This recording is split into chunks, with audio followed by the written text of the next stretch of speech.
Hi, this is Robert Evatt. Well, I've got my hands on the phone that everybody's been waiting for, the new Blackberry Z10. As you can tell, this is the one without the keyboard and the first of the Blackberry 10 models that the company really hopes will get them back on track. So let's see how they did. Okay.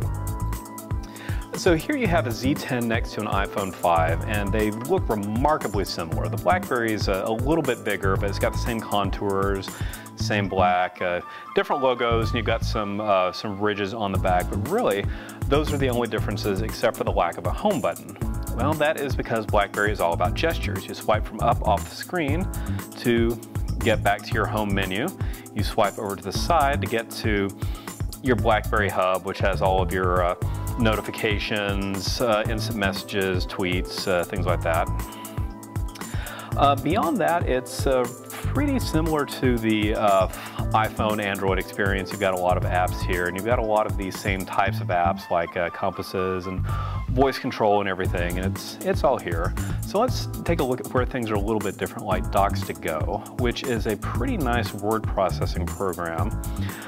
You can open up files and edit them, and the good thing about this is that the keyboard has some pretty nifty capabilities.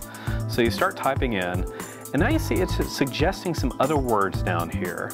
So let's go for best. You press on that and you swipe up, you get best, and then you have some other suggestions. And it's remarkably good at pulling up suggestions of stuff that you might actually want to type. Unfortunately, there's a couple little quirks about the keyboard. First off is that when you're typing down, it doesn't pop up the letters, so you can get quite a few typos that way. And the other thing is that you bring it up by swiping up 2 fingers, and you can get it up at any time. And so you can type, but it's not really doing you much good on the home screen. So I'm not sure why they have the always up keyboard when you can't always use it, but hey, here it is. So now the browser is pretty similar to what you've seen before. You can scroll up and down, zoom in. It's pretty much like the other smartphones as well. And the camera works pretty well. I was able to get some pretty decent shots.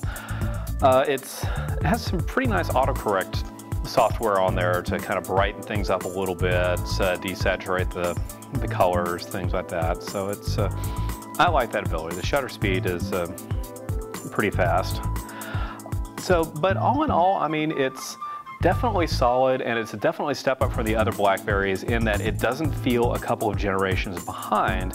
But then again, beyond the uses of the keyboard, it doesn't really leapfrog the others either. I mean, it's a good smartphone, it's usable, but Blackberry might have a challenge on their hands trying to convince people to move away from other devices.